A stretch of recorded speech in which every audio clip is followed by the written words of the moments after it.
Hi, everybody. Happy St. Patrick's Day. Today is St. Patrick's Day. It is the 17th. You will be watching this video tomorrow on the 18th, but I just wanted to wish you a happy St. Patrick's Day. Hope you're all staying healthy and well and having your social distance from everyone. I surely miss seeing you guys. It has been a really, really weird time for all of us. And I hope that you will make the best of it. Take this time to do some things that you weren't able to do before. Maybe read, spend time with family, go on a walk, do whatever that makes you happy. And most of all, stay healthy and well. So it has been crazy, of course, these past few days. But we are going to continue on our learning. So I'm going to start up the PowerPoint as if we were in class together. So here we are in class together, and this is, of course, day 20. So just to let you guys know, our class will be online until the end of the semester. That was announced by the University of Georgia system yesterday. So it's not just these 2 weeks and then spring break and then we all get to come back together, which is what I was hoping. Instead, they're saying we're online for the whole semester all the way till the end. So every Tuesday and Thursday, we will have an online class. You will have an agenda and a PowerPoint video lecture like this to have a look at every Tuesday and Thursday. It'll be in there by 11 a.m. And if I were you, I would just, start it at 11 and take the class as if you were still coming to campus, but then, you can do it in your jammies. Our spring break, luckily, is still in effect, thankfully. Our last class for this course will be on Thursday, April the 23rd. So we will meet next week, Tuesday and Thursday, then it's spring break, and then I think we have 3 more weeks of class after that. And then our last class will be Thursday, April the 23rd. So please keep yourself healthy and well, and keep me informed if any of you are sick or need extra time because someone you know or take care of is sick. Please send me an email and let me know what's going on so we can all be in this together. All right, well, so the way this is going to work is I'm just going to go zooming through this PowerPoint. You can fast forward this video however you like and get the information that you need. The PowerPoint will also be posted in the class resources folder as usual. So today's free write. All right, so for today, I want you to choose one of the topics on your list of things to write about. If you go back and think about your writing territories and what you thought might be interesting to write about, so go ahead and write about anything that you like. You could write about coronavirus, you could write about more time to spend with your family, you could write about pets, relationships, whatever you like. So turn this into a short writing piece. It could be a poem or anything that you like that seems to work for you. So once you get that free write written, go ahead and, I want you to write it out by hand because we know from research that handwriting triggers the brain in ways that typing doesn't. And it's a little bit more intimate and slowed down, so you have to think about it a little more carefully. So if you will go ahead and write that out by hand and then take a picture and post that in your student folder. And you can just post it free write day 20. Today is day 20, so free write day 20. Once you get that done, pause the video and then come back and start again. And you can play your own music. You don't have to listen to my music this time. So give yourself about 10 minutes to write. Okay, so now you should be finished with your free write, and we have our tech talks. So we have 3 people lined up to do tech talks for today. So we're about 1 day behind. So if your day was, say, today, if your Tech Talk was due today, it's actually pushed out another day, so it won't be due until Tuesday. And those of you who are due next Tuesday won't be due until Thursday, and so on. So everything's going to be pushed out one day because we missed being able to meet on Tuesday, March 17th. So today's Tech Talks are from Stony, and then also there's one from Allie, Jessica, and Carter, and then there should be one from Kyle as well. So these Tech Talks are posted as documents, and when it's your turn to write a Tech Talk, you just need to create the handout. So this would be the handout that you were going to give us anyway when we were all meeting together. And it's a very simple, easy to read handout. It's not a formal presentation at all. You're just going to write the name of the tech tool, the URL or the app if we need to go to the App Store to get it, and then a bulleted list of ways that you can use the tech tool to teach writing. So for instance, if I were going to use Screencast-O-Matic, which is what I use to record this video, I would say Screencast-O-Matic and then screencast-o-matic.com, and I would hyperlink that.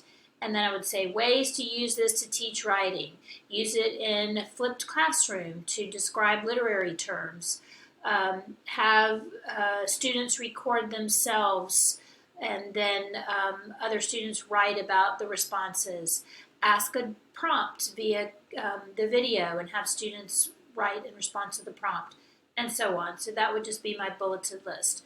So that's what you need to do. Just create a handout. Post your handout in the Tech Talk folder that is on our Google Drive site. So it just goes right in the folder. You and your colleagues, if you're collaborating, just put all your names on there and stick it in there, and we'll all have a look. So today, go in to the folder, and hopefully Stony, Allie, Jessica, Carter's, and Kyle's Tech Talks are in the folder, and read through those. And then when you finish reading through their Tech Talks, maybe play around with the tool that they suggest. Maybe it seems cool and you might want to try it out. And then you'll go on to the document that says Writing Tech Talk Doc, March the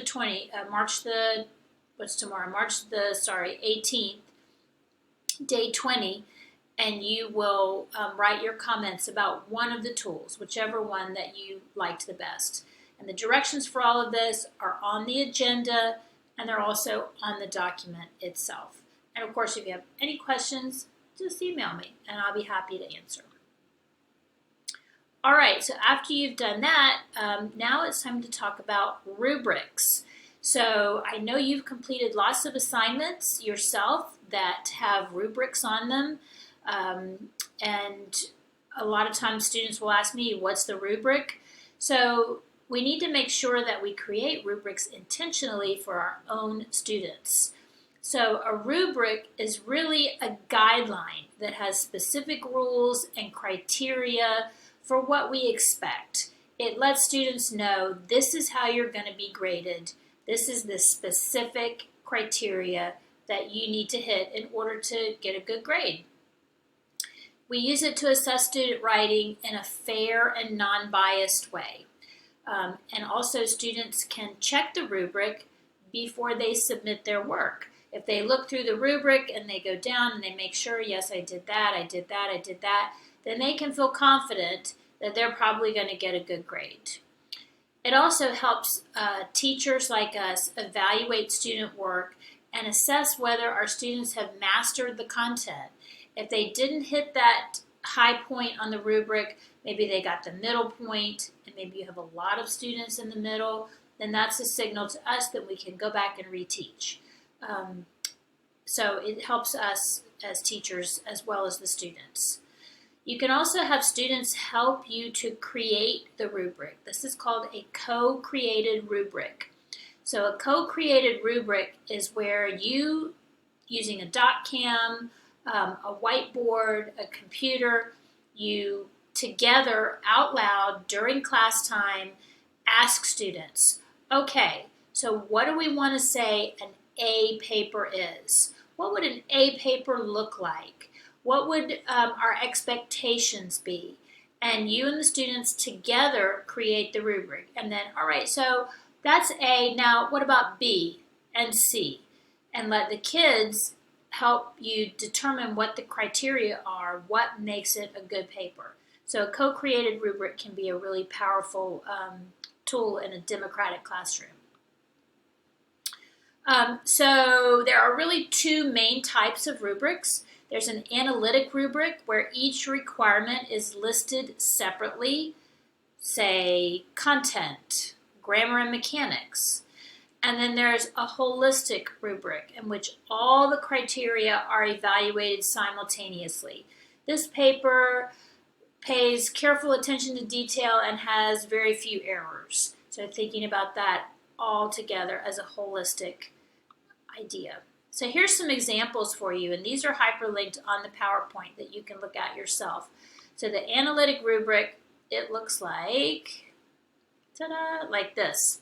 So you can see that it has a central idea, use of the passage and development, organization, and then ranks the paper on a 4, a 3, a 2, or a 1. And here's an example of an essay rubric, which is also a type of analytic rubric. Has the focus and the details, the organization, the voice, word choice, sentence structure, grammar, mechanics. So all of these things are taken into account for a 4, a 3, a 2, or a 1. Now, a holistic rubric is a little bit different. Here's a sample. So you're thinking about an A. An A paper is exceptional in every way. A B paper is adequate in most areas. And then it tells you the specific ways. For instance, it's organized. All claims are supported. It begins with a solid introduction that contains a clear thesis, and so on. There are no or few errors in tone, format, mechanics, grammar, and content. So this is thinking about the essay as a whole, and then that gives it an A, and then a B, and a C, and so on. So students can still do self-evaluation with these kinds of rubrics, but they have to know that they have to hit all of the things that are listed in the box. So lastly, there are some middle school rubrics, and these are published by Glencoe, which is a publisher, and you can pull these for your own uses. As you can see, there's rubrics for every type of writing mode that you might assign. A persuasive essay, descriptive writing, anything that you could assign, they have a rubric for it. So you can look through this. Hold on. These are the essays. And here's the rubrics. So an autobiographical sketch, a narrative, personal narrative, and so on. And these keep on going. This is a long document. It has 30 pages to it, as you can see. But I think it's really a helpful tool for us if you want to do a type of, it's sort of a hybrid analytic and holistic rubric, because it allows you to sort of holistically assess whether they were organized and give them a score out of 35. But at the same time, it helps you pinpoint the specific areas of the essay that you're looking for. So that's kind of a hybrid there. All of these are posted under course resources on our Drive site so that you can pull them off and use them however is helpful to you. All right, next I want to talk about the RISE peer feedback system. So in RISE peer feedback, this is based on Bloom's taxonomy. So I know we've talked about Bloom's before, you've had it in other classes. It starts at the bottom with remembering the facts. Then understanding, oops, sorry about that.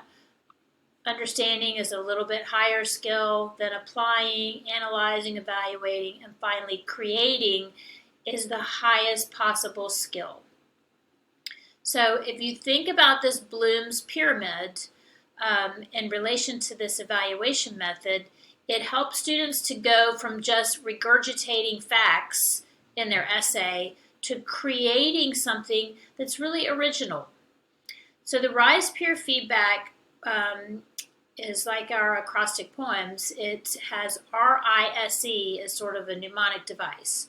So the R is for responding.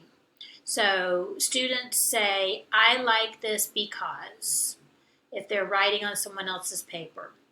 The I is for inquiring. Have you considered?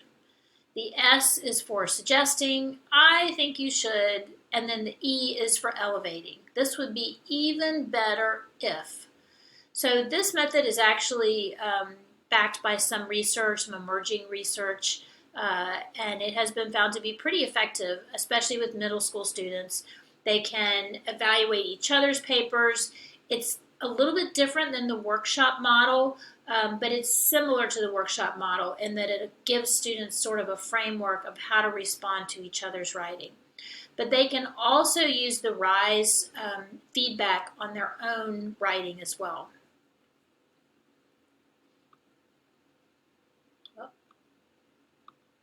Oh. Let's go. There we go. Okay, sorry. Okay, so lastly, so we have the analytic rubric, holistic rubric. I showed you some of those. You've got the RISE peer feedback method. And then lastly, we have self-evaluation. So in self-evaluation, students use different colored pencils to evaluate their own writing. So they might use that rubric to help them self-assess, and then after they self-assess, they go back to the drawing board and they revise their paper.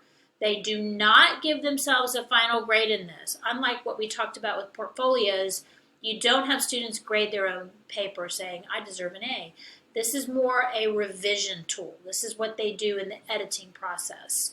So, for instance, in ideas and content, if they're following this rubric, they can go through and use a red colored pencil maybe to decide whether they have clearly stated an opinion. And if they feel that they have, then they underline that in red. Is it organized? Does it have an interesting beginning and a satisfying conclusion? If so, they can take a green pencil and underline the beginning and underline the conclusion. Does it have a tone and a voice that uses descriptive words? So maybe they take light blue and underline the descriptive words, and a different color for word choice, sentence fluency, and so on. So this is actually a super effective method. I've seen it firsthand in middle school classrooms. Students enjoy this process because first off, they love using colored pencils. And second off, it allows them to visually imagine what they need to do to fix their essay. So they can see, okay, I have a lot of blue, but not so much red, or I have too much red, but not a lot of yellow, or whatever.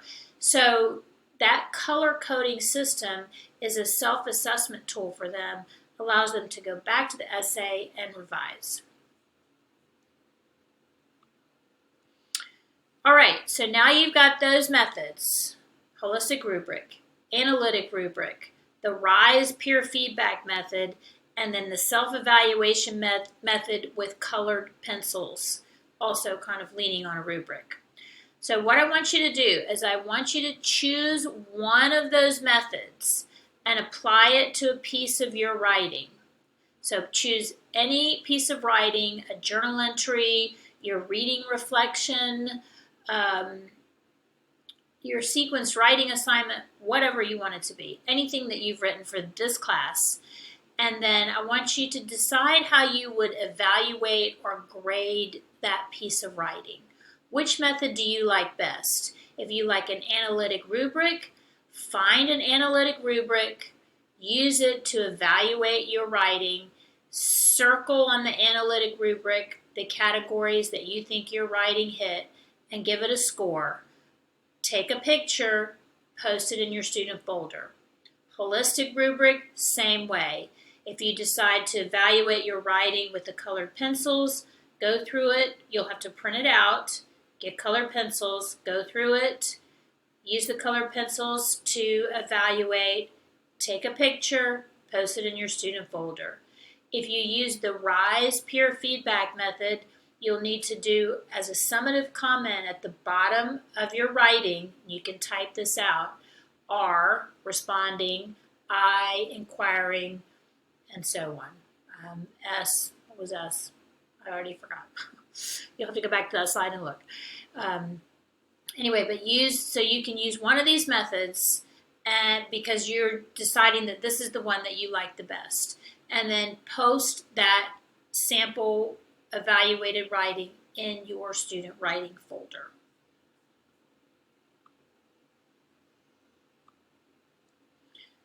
And that is this whole class. That's it. So remember to turn in your sequenced writing assignment. That's due today at midnight. On Tuesday, we will have Writing Tech Talks from Carmen, Charlie, and Amanda, and then from Phoebe. So until I see you on Tuesday, be well. Send me any emailed questions that you have, and have a great weekend. I miss you guys. Bye.